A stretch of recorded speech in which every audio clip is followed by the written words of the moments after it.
While it may be tempting to use your phone while you're on the roads, the safest thing to do is to put your phone down, leave your hands on the wheel, and keep your eyes on the road. Busier roads tend to be easier to clear because the cars are there to work the salt into the roads. The Amphicar was the only amphibious civilian passenger vehicle to be mass-produced back in the 60s. 50 years later, parts are scarce and it takes a lot to keep these things running smooth.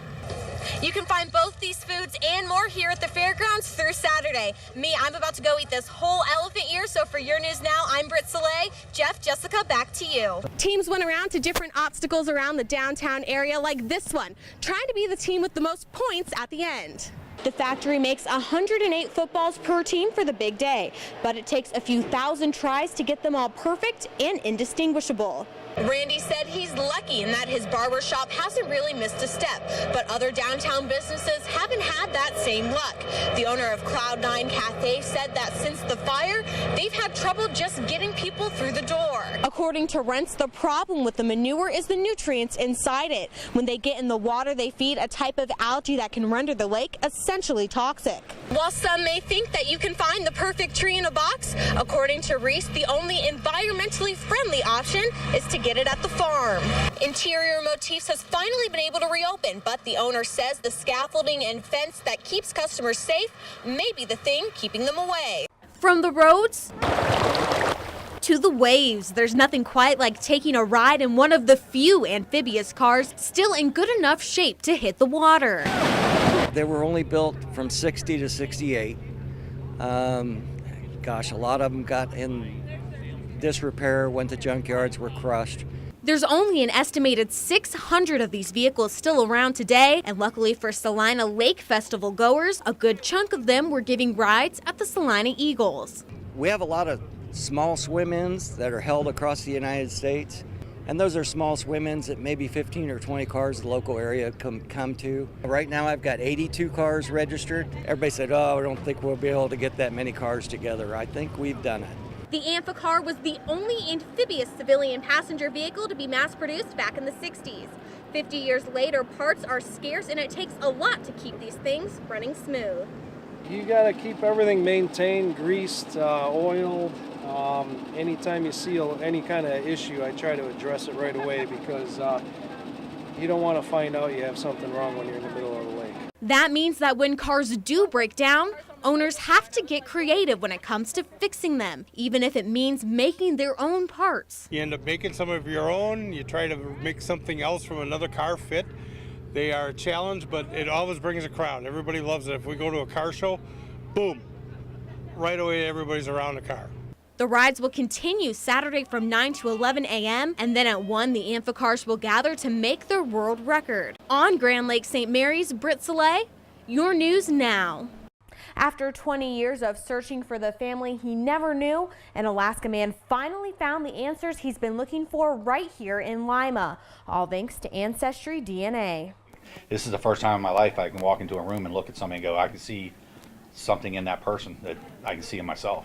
About 20 years ago, 57-year-old Eddie Sturgill learned that the man who had raised him might not be his real father. From that point, he did what he could to figure out who his biological father might be, but saw nothing but dead ends even after he submitted his DNA to Ancestry.com. But in July of 2018, all that changed when he was matched with 67-year-old Helen Lowry. He sent me a message, and I ignored him because I didn't know who he was, and I didn't really know if those things were safe or not. From there, he traced Helen's ancestry and was able to find 2 brothers of hers that lived in Gary, Indiana, around the area he was born. First, it was my daughter telling me that he had contacted her and thought that her dad might be his dad, so he thought it was me at the start. But then I knew that I wasn't in Indiana at that time.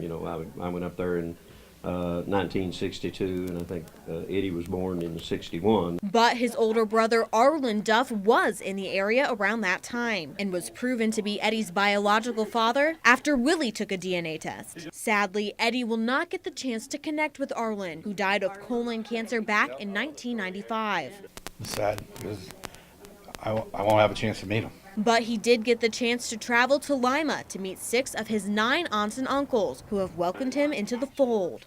They've open-armed with no reserves or anything, just accepted me right from the get-go. And that means a lot. We're just all sorry that Arlen wasn't here to see him. Never expected to get a nephew that was 56 years old, but we'll keep him. Eddie and his newfound family say they plan on keeping in touch and hope they can meet face to face again in the future. In the studio, Britt Salay, your news now. Over a week after the Canita Hotel fire, a portion of Augley Street is still closed to traffic. While most of the street is business as usual, those closest to the location of the fire have seen hits to their foot traffic, and one even had to relocate in order to keep his business going. I was in the bottom floor, and the only damage I had was water damage, no fire or smoke damage, but there was several foot of water. The community and my customers has been great. The word has got around on newspapers and Facebook. It's been busy since I started. Randy said he's lucky in that his barber shop hasn't really missed a step, but other downtown businesses haven't had that same luck. The owner of Cloud9 Cafe said that since the fire, they've had trouble just getting people through the door. I usually have 3 people on the payroll every day, and when you add that up and you don't have the people coming in to eat, it's not good. Cloud9 Cafe is nearing their 14th anniversary in downtown Wapak, but have seen low foot traffic since the fire. Wilcox says it's been a combination of things, including customers not having a place to park. They've also lost money to food waste and had to cut back on expenses to make up the difference. We just aren't putting out as much food, and I did not even place a food order this week at all. So there are things that we are out of, but until this gets fixed, I don't want to add to that. Meanwhile, across the road, Interior Motifs owner Jamie Metzger has had to shutter her business entirely because it sits right next to the Canita Hotel and has been barricaded off for safety reasons. They have us barricaded off for this piece of crown that they're taking down right now to protect any pedestrians walking in and out of our store. Right now, through the holidays, it's not been as big of a deal as what it will be going forward. We need to be able to have the streets and doors open so people can come in, and it's our livelihood. Both Wilcox and Metzger said they were told the city hoped to have a fence and canopy up by Monday so that the street can be reopened. As for Randy's barber shop, he plans on staying at the Mechanic Street location for a few months. After that, he is hoping to build his own place, but says nothing is set in stone. In Wapak, Britt Salay, your news now. Senator Sherrod Brown says he's still working on helping Ohioans keep their pensions in the new congressional session. Brown says the pension problem is still one of his highest priorities and that he, Senator Rob Portman, and others are still working on the pension bill. The bill would prohibit reductions by half or more in pension benefits to those in multi-employer pension plans. He's hoping to have the issue resolved this year and says the longer it waits, the harder it'll be to fix.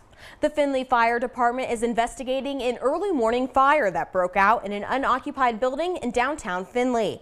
Firefighters were called to the 200 block of North Main around 3:30 this morning with reports of fire and smoke coming out of the second floor windows of a vacant building. Luckily for the responders, the weather was generally calm and the building was already secured from the outside as it had been sitting empty for a couple of months. It took them under an hour to get the flames under control, but several more were spent extinguishing hot spots and clearing debris.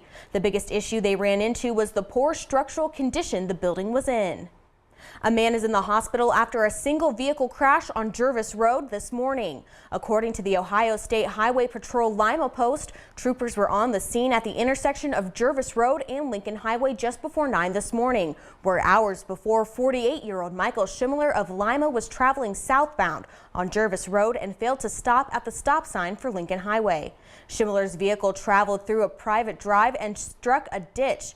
The crash happened around 1:30 in the morning. American Township Fire and EMS responded to the scene and transported Schimler to Mercy Health, where he remains in stable condition.